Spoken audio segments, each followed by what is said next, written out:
Hi friends, welcome to my channel. ಇವತ್ತೊಂದು different ಆಗಿ ಪುದೀನ ಚಿಕನ್ ಮಾಡೋದನ್ನು ತೋರಿಸ್ಕೊಡ್ತಾ ಇದ್ದೀನಿ. ತುಂಬಾ ಚೆನ್ನಾಗಿರುತ್ತೆ. ನೀವು ಯಾವತ್ತೂ ಟ್ರೈ ಮಾಡಿಲ್ಲ ಅಂದರೆ ಒಂದ್ಸಲ ಟ್ರೈ ಮಾಡಿ. ಇದು ಚಪಾತಿ ಅನ್ನಕ್ಕೆ ಸೂಪರ್ ಕಾಂಬಿನೇಷನ್ ಅಂತಲೇ ಹೇಳ್ಬೋದು. ಸೊ ಹಾಗಾದರೆ ಇದನ್ನು ಹೇಗೆ ಮಾಡೋದು ಅಂತಂದರೆ ಒಂದ್ಸಲ ಚೆಕ್ ಮಾಡೋಣ. ಮೊದಲೇದಾಗಿ ನಾನಿಲ್ಲಿ ಒಂದು ಅರ್ಧ kg ಚಿಕನ್ನ ಈ ರೀತಿ ನೀಟಾಗಿ ತೊಳೆದು ಇಟ್ಕೊಂಡಿದ್ದೀನಿ. ಈಗ ಅದ್ರ ಜೊತೆಗೆ 1-2 ಸ್ಪೂನ್ನಷ್ಟು ಶುಂಠಿ ಮತ್ತು ಬೆಳ್ಳುಳ್ಳಿ ಪೇಸ್ಟನ್ನು ಹಾಕ್ತಾ ಇದ್ದೀನಿ. ಒಂದು ಇಡಿಯಷ್ಟು ಪುದೀನ, ಹಾಗೆಯೇ ಒಂದು 4-5 ಹಸಿಮೆಣಸಿನ್ಕಾಯಿ, ಸ್ವಲ್ಪ ಕೊತ್ತಂಬರಿ ಈ ರೀತಿ ಎಲ್ಲ ರುಬ್ಕೊಂಡ್ಬಿಟ್ಟು ಅದ್ರ ಜೊತೆಗೆ ಸೇರಿಸ್ಕೊತಾ ಇದ್ದೀನಿ. ಒಂದು 1/4 ಟೀ ಸ್ಪೂನ್ನಷ್ಟು ಗರಂ ಮಸಾಲ, ಮತ್ತೆ ಒಂದು 1/4 ಟೀ ಸ್ಪೂನ್ನಷ್ಟು ಅರಿಶಿನ ಪುಡಿ, ಒಂದು ಅರ್ಧ ಸ್ಪೂನ್ನಷ್ಟು ಧನಿಯಾ ಪೌಡರನ್ನು ಸೇರಿಸ್ಕೊತಾ ಇದ್ದೀನಿ. ಈಗ ರುಚಿಗೆ ತಕ್ಕಷ್ಟು ಉಪ್ಪನ್ನು ಸಮೇತ ನಾನು ಹಾಕ್ತಾ ಇದ್ದೀನಿ. ನೀವೇನಾದರೂ ಚಿಕನ್ ಜಾಸ್ತಿ ಏನಾದರೂ ಮಾಡೋದಾದರೆ ನಾನಿಲ್ಲಿ ಮಸಾಲ ಐಟಮ್ಸ್ ಏನು ಹಾಕಿದ್ದೀನಲ್ವ ಅದನ್ನು 1 to 2 ಎಲ್ಲ ಸೇರಿಸ್ಕೋಬೇಕಾಗುತ್ತೆ.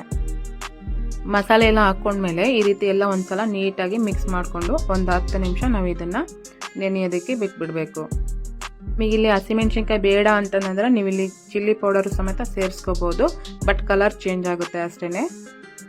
10 ನಿಮಿಷ ಆದಮೇಲೆ ಈಗ ಒಂದು ನಾನ್ ಸ್ಟಿಕ್ ತವಾದಲ್ಲಿ ಒಂದು 4-5 ಸ್ಪೂನ್ ಎಣ್ಣೆ ಹಾಕಿಬಿಟ್ಟು ಒಂದು ಈರುಳ್ಳಿನ ಕಟ್ ಮಾಡಿ ಈ ರೀತಿ ಫ್ರೈ ಮಾಡ್ಕೊತಾ ಇದ್ದೀನಿ.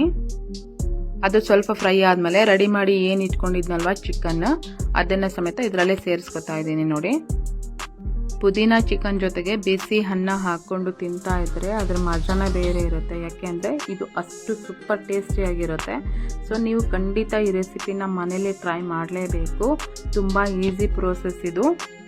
ಈಗ ಇದಕ್ಕೆ 1-2 ಸ್ಪೂನ್ನಷ್ಟು ಮೊಸರನ್ನ ಸಮೇತ ನಾನು ಹಾಕ್ತಾ ಇದ್ದೀನಿ. ನಿಮಗೆ ಬೇಕು ಅಂತಂದರೆ ಆ ಮಸಾಲ ಪದಾರ್ಥಗಳೆಲ್ಲ ಮಿಕ್ಸ್ ಮಾಡಿ ಇಡ್ತೀರಲ್ವ, ಅವಾಗಲೂ ಸಮೇತ ನೀವು ಇದನ್ನು ಕಲಸಿ ಇಡ್ಬೋದು. ಇವಾಗ ಇದನ್ನು ನೀಟಾಗಿ ಒಂದ್ಸಲ ಮಿಕ್ಸ್ ಮಾಡ್ಕೊಳ್ಳೋಣ. ತುಂಬ ಕಡಿಮೆ ಪದಾರ್ಥಗಳನ್ನ ಬಳಸ್ಕೊಂಡು ಮಾಡೋದು, ಹಾಗೆಯೇ ತುಂಬ ಫಾಸ್ಟಾಗಿ ನಾವು ಈ ರೆಸಿಪಿನ ರೆಡಿ ಮಾಡ್ಕೋಬೋದು. ತುಂಬಾ ಬೇಗ ಆಗುತ್ತೆ ಇದು ಬಂದ್ಬಿಟ್ಟು.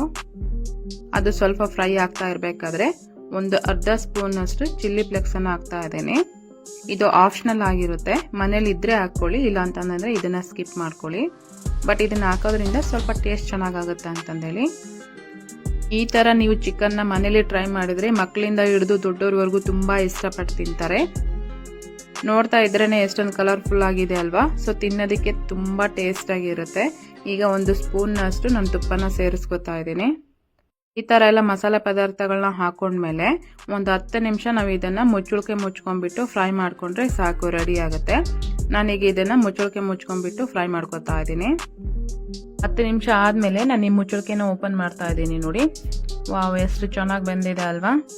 ಈ ರೀತಿ ಬೇಯಿಸ್ಕೋಬೇಕಾದ್ರೆ ಮಧ್ಯದಲ್ಲಿ ಕೈ ಆಡಿಸ್ತಾ ಇರಬೇಕು, ಇಲ್ಲಾಂದರೆ ಅದು ತಳ ಹಿಡಿದು ಬಿಡುತ್ತೆ. ನೋಡಿ, ಇದು ನಾನ್ ಸ್ಟಿಕ್ ತವ ಆಗಿರೋದ್ರಿಂದ ತಳ ಹತ್ತಿಲ್ಲ. ಸೊ ಮಾಮೂಲಿ ಕಡಾಯಿಯಲ್ಲಿ ಏನಾದರೂ ನೀವು ಮಾಡ್ತಾ ಇತ್ತು ಅಂತಂದರೆ 2 ನಿಮಿಷಕ್ಕೊಂದ್ಸಲ 3 ನಿಮಿಷಕ್ಕೊಂದ್ಸಲ ಇದನ್ನು ಕೈ ಆಡಿಸ್ತಾ ಇರಬೇಕು. ಈಗ ಫೈನಲ್ ಆಗಿ ನಾನು ಸ್ವಲ್ಪ ಕೊತ್ತಂಬರಿ ಸೊಪ್ಪನ್ನು ಈ ರೀತಿ ಗಾರ್ನಿಷ್ ಮಾಡ್ಕೊತಾ ಇದ್ದೀನಿ. ಖಂಡಿತ ಇವತ್ತು ಮಾಡಿರೋಂಥ ಈ ಪುದೀನ ಚಿಕನ್ ನಿಮಗೆಲ್ಲ ಇಷ್ಟ ಆಗಿದೆ ಅನ್ಕೋತೀನಿ. ಇಷ್ಟ ಆಗಿದರೆ ನೀವು ಒಂದ್ಸಲ ಖಂಡಿತವಾಗ್ಲೂ ಟ್ರೈ ಮಾಡಿ, ತುಂಬ ಚೆನ್ನಾಗಾಗುತ್ತೆ. ಹಾಗಾದರೆ ಇವತ್ತಿನ ಈ ವಿಡಿಯೋ ನಿಮಗೆಲ್ಲ ಇಷ್ಟ ಆಗಿದ್ರೆ ಒಂದು ಲೈಕ್ ಮಾಡಿ, ಕಮೆಂಟ್ ಮಾಡಿ, ಶೇರ್ ಮಾಡೋದನ್ನು ಸಹ ಮರಿಬೇಡಿ. So thank you.